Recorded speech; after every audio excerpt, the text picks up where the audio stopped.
Greetings, people of Earth. Welcome back. My name is Jax, and I am sitting comfortably in the living room.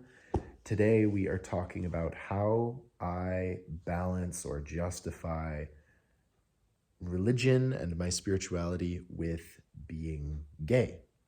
So, I've talked about this before, but a little bit of context. I feel like a lot of people in the gay community are a-religious, atheist, agnostic, anti-theist. Um, you know, Religions are often steeped in tradition and history, conservatism, um, very much staying the course, rigid gender roles, structures, um, a specific moral code. There are many things in religion that don't necessarily lend themselves well to the idea of LGBT life or community. And I think that's a shame. Obviously, people in the LGBT community have been very poorly treated by many religions around the world and continue to do so.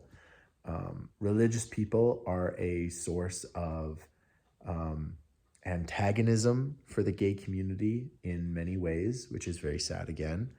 And the two tend to clash in many areas of the world, in politics, in just daily chats that you meet with people. And I get a lot of comments, both positive and negative, from religious people, from LGBT people, and there is a debate in the world about how one justifies being religious and being gay, and how can you have the two in the same boat or in the same person.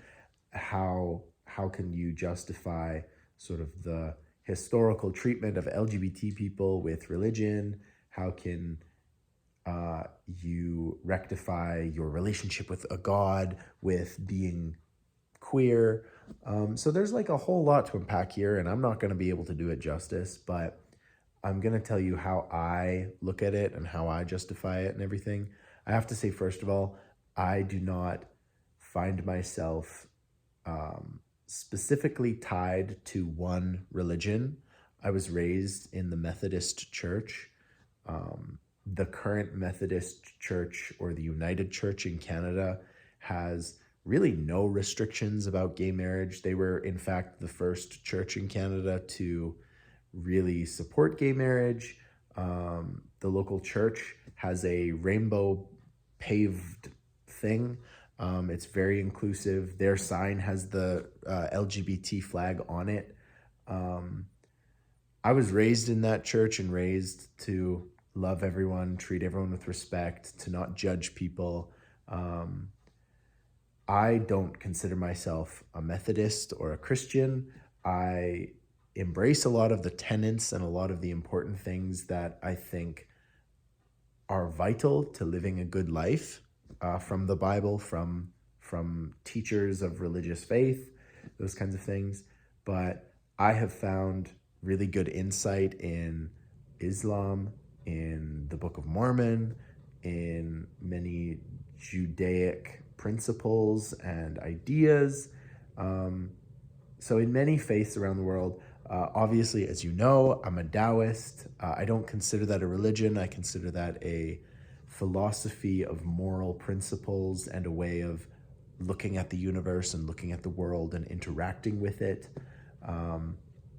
I use Stoicism, which is another philosophy that I think is important when it comes to emotions and regulating how you feel about certain things. I've studied Confucianism and Shintoism. Many Japanese people don't consider Shinto a religion, but sort of, again, practices and important traditions that have been passed down. So I sort of like to look at religion and philosophy in kind of the same way as thoughts about the universe and interacting with the universe and other people and other creatures and the environment in general. So a lot of it doesn't come down to being a real conflict with being gay, with being LGBT. Many people do see a conflict, especially when it comes to like if you were raised in the Catholic Church and you had to go through some very difficult times, a lot of prejudice, systemic problems within the church itself. I know many Mormons have also, Latter-day Saints have gone through similar issues, and many people continue to do so all around the world. So I totally understand why there is this prejudice, but I don't buy into the idea that to be LGBT is to be anti-religious. I think many people around the world find themselves in the LGBT community, but also find themselves drawn to a faith system, a moral code attached to a religion. And I don't think there really has to be a large conflict there. There certainly isn't for me, because I am able to choose which tenets and which beliefs that I assign value to. I think the real challenge comes with being an LGBT person and dealing with detractors and negative people who are in fact religious. Many of my videos have had people commenting things like, I hope you read the Bible. I hope you find God. I've read the Bible twice. I know more than most Christians about what is said in the Christian Bible. And I know that many Christians will tout being religious and loving Jesus and all of this stuff. And they aren't following the Bible word for word. They are not following what is taught or preached. And they are happy to preach on their high horse and sit on the big rock and finger wag at people. But in reality, they are not following the word as it is. And you know, if you were following it, you'd be breaking several laws. You would be, in our eyes, a very immoral person. You would have very interesting behaviors. You know, the Bible is very specific about the way you should live. And especially in the Old Testament and very much near the beginning, sort of the ways that you're supposed to interact with the world and the ways you're supposed to go to church and, you know, the role of women. There are so many things that we do not follow today for very good reasons. And I think it is very frustrating as a religious LGBT person to have religious people finger wag and get all in my face about being gay and how it's such a sin and all of these things, when in fact these people are not living by the religions that they profess to be ascribed to or attached to. Again, I'm a Taoist, so everyone is entitled to their own beliefs and their own actions as long as they're not interfering with the way I live my life and how I would like to be a moral person. But I think that is the main frustration that LGBT people have, is not necessarily with religion as a whole or capital R religion. It's usually with the day-to-day interactions that we have with people who are religious, who are very prejudiced and short-sighted. And I think that's where the frustration comes from. I know I get frustrated with these comments about, I hope Jax finds religion. I hope he finds God. Let Jesus into your heart. That is such a moralistic, condescending view to have. And it is so inappropriate in this day and age to sort of talk down to someone based on just what I show on social media. That's not my whole life. And for these people to come in and sort of pretend as if they know how I live my life and the way I interact with it and tell me that I'm doing it wrong, telling anybody that they're doing it wrong, that is unacceptable. It's not appropriate, and frankly, it's very rude. And so I think that can generate really negative feelings towards religion as a whole, religion as an institution. There are many problems with organized religion, and I think many religious people would agree that many of the institutional forms of religion have some serious issues. I think a lot of people nowadays are spiritual, or they might be tied to a religion, but they don't go to church. They don't engage in tithing. They don't engage in the formal sense of religion that maybe 50 or 70 years ago was the norm. You know, my grandparents would go to church every Sunday. I would go to church every Sunday. And these things don't exist anymore. They're not the norm in many of our lives. They're the norm for some people. I'm not, religion continues to be an incredibly huge industry, faith-based system, whatever you want to call it. It is an industry. Please understand that religion is an industry in this day and age. You can look up the GDP of the Catholic Church and it's insane. It's incredibly wealthy, and yet it preaches this idea of helping the poor, helping the impoverished. And then you look at pictures of the Vatican and it makes your eyes go wide because it is this multi-billion-dollar industry.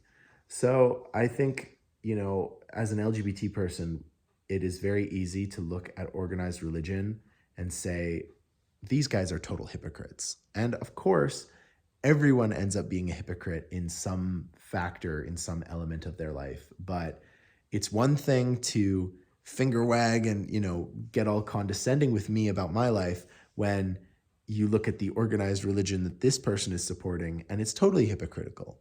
So I think it's, like I said, it's very easy to be frustrated, and I have those days just the same as anybody else. But it comes down to, are you willing to let your moral code and your religion get in the way of letting other people live their lives in peace? I am not hurting anybody by being gay.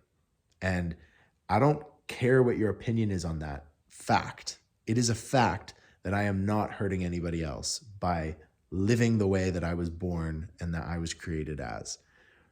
And so if you have an issue with it, be quiet, go live your moral life the way you see fit, and don't interfere with mine. I am sure not going to interfere with yours. And that's really what it comes down to. It's this essential fact of humanity is, why is it your business to care how I live my life? If I find somebody that I love and I want to spend the rest of my life with, you do not come into the equation. I hate to tell you, but it's not about you. It's not about me. It's about living a life that doesn't affect other people.